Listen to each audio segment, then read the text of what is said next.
Hello friends, this is Himanshu Ranjan. Today I came up with one of the best topic for all the candidates who are going to give the examination for the post of ET Finance का जो examination आप लोगों का जो होने वाला है NTPC का वो होने वाला है 16 जुलाई को. Okay, so today I am going to discuss with you important topics for NTPC examination, वो भी कंपनी लॉ का. ओके, तो कंपनी लॉ में क्या क्या पूछा जाता है I will discuss everything. Okay, यहाँ पे मैं टॉपिक का नाम लिख दिया हूं और इस टॉपिक के अंदर क्या क्या पूछा जाता है एग्जामिनेशन में आई will discuss in this video. Okay, video को लास्ट तक जरूर देखिएगा. आप ये काम करिए, आप मेरा टेलीग्राम चैनल ज्वाइन कर लीजिए, वहां से आपको मेरे क्लासेस से रिलेटेड इंपॉर्टेंट अपडेट मिलते रहता है. ठीक है, एक बात और, आपका एग्जामिनेशन 16 जुलाई को होने वाला है. वो भी आपको एग्जामिनेशन आपको दोपहर में होने वाला है, मतलब आफ्टरनून में आपका एग्जामिनेशन होने वाला है. अभी भी आपके पास अप्रोक्स 4 डेज है. ओके, तो आपके पास अभी भी सफिशिएंट समय है. आप मेरा एमसीक्यू परचेस कर सकते हो. मेरा एमसीक्यू आपको मात्र 500 रुपीज में मिल रहा है. ओनली 500 रुपीज में आपको मेरा एमसीक्यू मिल रहा है. आप एमसीक्यू परचेस कर सकते हो.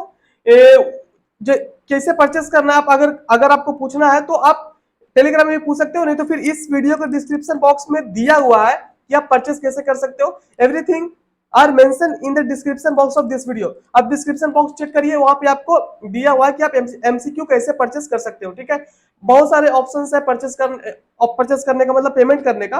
आप फोन पे पेटीएम हो गया, चाहे गूगल पे हो गया, चाहे यूपीआईडी, आपको जैसे मन हो वैसे पेमेंट आप कर सकते हो. ठीक है, मात्र 500 रुपीज में आपको पूरा एनटीपीसी का जो एग्जामिनेशन होने वाला है उसमें जो भी जितना भी आपको टेक्निकल पोर्शन पूछा जाता है everything will be covered under that MCQ. आप एक बार एमसीक्यू परचेस कर लो, आपको सब कुछ कवर हो जाएगा.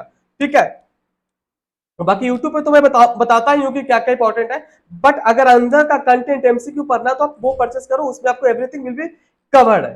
ठीक है, तो चलिए बात करते हैं इंपॉर्टेंट टॉपिक. हाँ, एक चीज और, उसमें आपको 1500 से ज्यादा एमसीक्यू है और 200 से ज्यादा वन लाइनर क्वेश्चन है, तो सो सफिशिएंट है आपके एनटीपीसी एग्जामिनेशन के लिए. ओके, तो बात करते हैं आज important topic for NTPC examination, वो भी कंपनी लॉ में क्या क्या इंपॉर्टेंट होता है.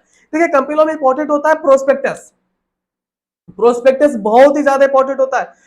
प्रोस्पेक्टस से क्वेश्चन आपको एनटीपीसी एग्जामिनेशन में देखने को मिल सकता है. तो प्रोस्पेक्टस में पढ़ना क्या क्या है, प्रोस्पेक्टस का सेक्शन आपको पढ़ना है कि प्रोस्पेक्टस कितने तरह का होता है, कितने टाइप्स का होता है. अब्रीज प्रोस्पेक्टस होता है.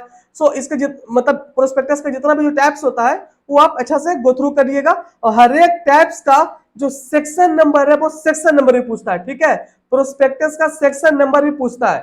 ठीक है, तो प्रोस्पेक्टस के अंदर का कंटेंट कितने टैब्स है, उसका टैब्स का सेक्शन क्या है, और किसको क्या नाम से बुलाते हैं.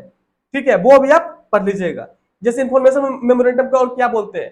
ठीक है, तो ये सब आप गो थ्रू कर लीजिएगा. मैं आपको इंपॉर्टेंट बताता चल रहा हूँ. इंपॉर्टेंट आप अंदर का कंटेंट आप कहीं से भी पढ़ सकते हो. ठीक है, कंटेंट हर जगह अवेलेबल है. आपको तो इजी है कि आप मेरा एमसीक्यू परचेस कर लो, वहां पे आपको everything will be covered under that MCQ. ठीक है, बात करते हैं ऑडिटर. ऑडिटर में क्या क्या इंपॉर्टेंट है. ऑडिटर तो इतना ज्यादा इंपॉर्टेंट है कि आपको एमसीक्यू मतलब आपको देखने को मिलेगा एनटीपीसी एग्जामिनेशन में. ठीक है, एनटीपीसी एग्जामिनेशन में आपको ऑडिटर चैप्टर से क्वेश्चन देखने को पक्का मिलेगा. ठीक है, तो ऑडिटर में आपको क्या क्या इंपॉर्टेंट है. ऑडिटर का आपको हर एक सेक्शन इंपॉर्टेंट है, सेक्शन 139 से लेकर के सेक्शन 148 तक पूरा इंपॉर्टेंट है. इंपॉर्टेंट इतना है कि आपको ये भी पूछ देगा आपको एग्जामिनेशन में कि बताओ कि सेक्शन 139 क्या होता है, सेक्शन 140 क्या हो सकता है सेक्शन 141 142 क्या होता है. आपको ये पूछ देगा सेक्शन 142 और नीचे ऑप्शन दे देगा कि सेक्शन 142 में क्या है. समझे बात को, सेक्शन 144 में क्या है, ऐसे करके ऑप्शन दे देगा. अंदर का था कंटेंट, दूर का बात किया, आपको यहां तक पूछ देता है एमसीक्यू में. ऐसा एमसीक्यू आपको एनसीएल एग्जामिनेशन में देखने को मिला था, नॉर्थन कोल फील्ड लिमिटेड, मतलब कि जो कोल इंडिया का सब्सिडरी है एनसीएल, उसमें ऐसा देखने को मिला था. सो क्वेश्चन कहीं से भी आ सकता है. सो मैं आपको इस वीडियो में डिस्कस कर रहा हूं कि क्या क्या क्वेश्चन आता है और आपको क्या क्वेश्चन आ सकता है एनटीपीसी एग्जामिनेशन में.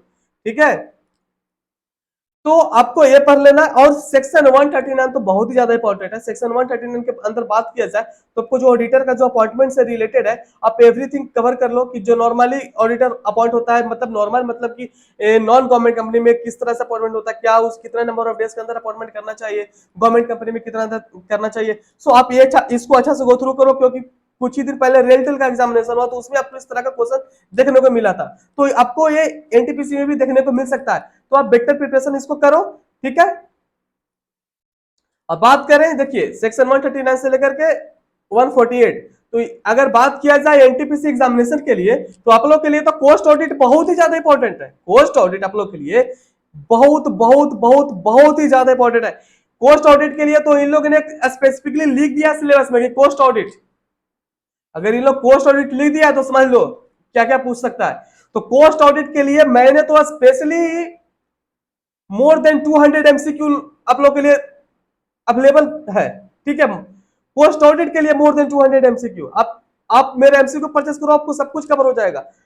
पोस्ट ऑडिट में आपको ऐसा ऐसा क्वेश्चन पूछेगा कि आपको समझ में नहीं आएगा, ठीक है। तो उसमें आपको पूछ देगा कि पोस्ट ऑडिट में बताओ कि जैसे कोस्ट अकाउंटिंग स्टैंडर्ड 10 क्या है, 20 क्या है, तो ये पूछ देगा कोस्ट अकाउंटिंग स्टैंडर्ड टोटल होता कितना है, ये भी बहुत लोगों को पता नहीं होगा। 24 होता है टोटल कोस्ट अकाउंटिंग स्टैंडर्ड। तो आप एमसीक्यू परचेस कर लो, उसमें कवर है।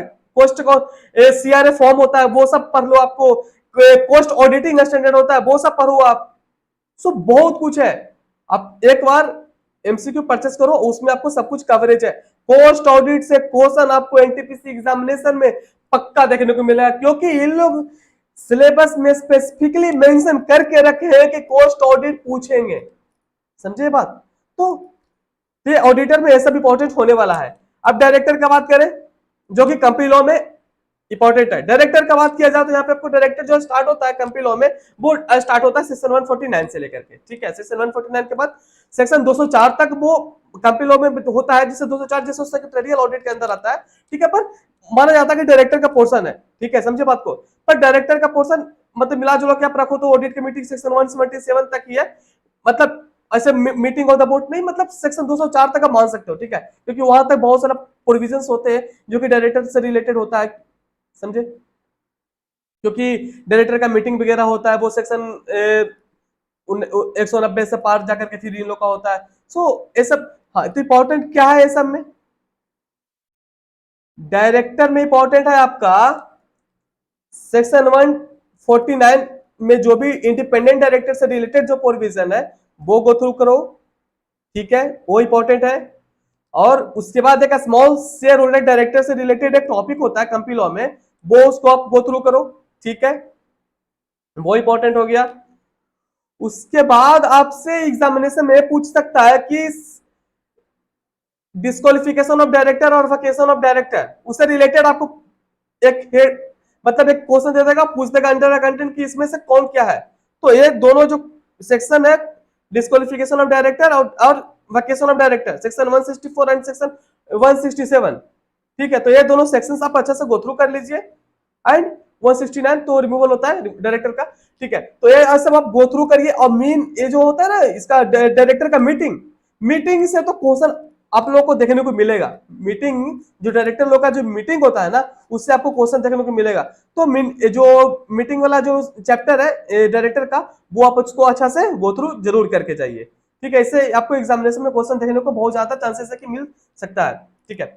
ऑडिट कमेटी तो बहुत ही ज्यादा इंपॉर्टेंट होने वाला है, जो कि section 177 of the company act 2013 में है, ठीक है। सेक्शन 177 ऑडिट कमेटी का लिमिट क्या है, ऑडिट कमेटी का क्या लिमिट है वो देख लेना, ऑडिट कमेटी का क्या लिमिट है वो देख लेना कि ये 10 50 100, मतलब अब अगर आपको पता होगा तो समझ गए हो कि 10 50 100 10 50 100 क्या बोल रहा है, समझे बात को। मतलब पेड अप शेयर कैपिटल सब होता है 10। तो आप गो थ्रू करो, क्योंकि एवरीथिंग अगर हम डिस्कस करने लगेंगे इसी वीडियो में तो वीडियो लंबा हो जाएगा। इस सब के लिए अगर आपको देखना तो मेरे यूट्यूब पे सेपरेट वीडियो हर एक टॉपिक के लिए बनाया हुआ है, चाहो तो वो सब देख सकते हो, ठीक है। तो ऑडिट कमेटी का क्या लिमिट है, कौन कौन से कंपनी ऑडिट कमेटी बनाना पड़ता है, वो सब इंपॉर्टेंट है ऑडिट कमेटी में। ऑडिट कमेटी में क्या इंडिपेंडेंट डायरेक्टर होना चाहिए कंपलसरी, या फिर ऑडिट कमेटी में मिनिमम कितना नंबर ऑफ डायरेक्टर होना चाहिए, समझे। सो ये सब आपको इंपॉर्टेंट होने वाला, तो ये ऑडिट कमेटी इंपॉर्टेंट है आपके एग्जामिनेशन पॉइंट ऑफ व्यू से। अब बात करें corporate social responsibility, corporate social responsibility जो कि सेक्शन 135 में है, ठीक है, कंपनी एक्ट का, वो बहुत ज्यादा इंपॉर्टेंट है। सीएसआर का पूछ देगा आपको कि इसका जो सीएसआर किसको किसको करना पड़ता है, तो उसका लिमिट क्या है, तो आपसे पूछ देगा उसका लिमिट, आप गो थ्रू करके जाओ, उसको पढ़ कर जाओ, एग्जामिनेशन में आपको क्वेश्चन मिल सकता है यहाँ से। डिविडेंड से क्वेश्चन पक्का ही आता है शायद ही मतलब कोई अच्छा मतलब बड़ा पीएसयू हो और डिविडेंड से क्वेश्चन ना पूछे, तो पता नहीं, ये जनरली पूछता है मतलब 95% चांसेस है कि एनटीपीसी में भी आपको डिविडेंड से क्वेश्चन देखने को मिल सकता है। ठीक है, एनटीपीसी में भी पूछ सकता है, जैसे कि डिविडेंड में क्या इंपॉर्टेंट है। एनटीपीसी में आपको पूछ देगा कि सेक्शन 123 जो होता है ना वो क्या होता है, समझे, तो वो पूछ देगा आपको, डिक्लेरेशन ऑफ डिविडेंड होता है। ठीक है, तो अब ये पूछ देगा कि अनपेड डिविडेंड अकाउंट में कितना दिन में जाता है, हा? वो पूछ देगा 5 7 ऐसे करके आपको ऑप्शन दे देगा, 5 7 8 10, वो टिक कर मारने का रहेगा। सो इस तरह का क्वेश्चन आपको देखने को मिल सकता है। तो डिविडेंड इंपॉर्टेंट है, प्रोस्पेक्टस इंपॉर्टेंट है, ऑडिटर इंपॉर्टेंट है, डायरेक्टर इंपॉर्टेंट है, ऑडिट कमिटी, सीएसआर, डिविडेंड।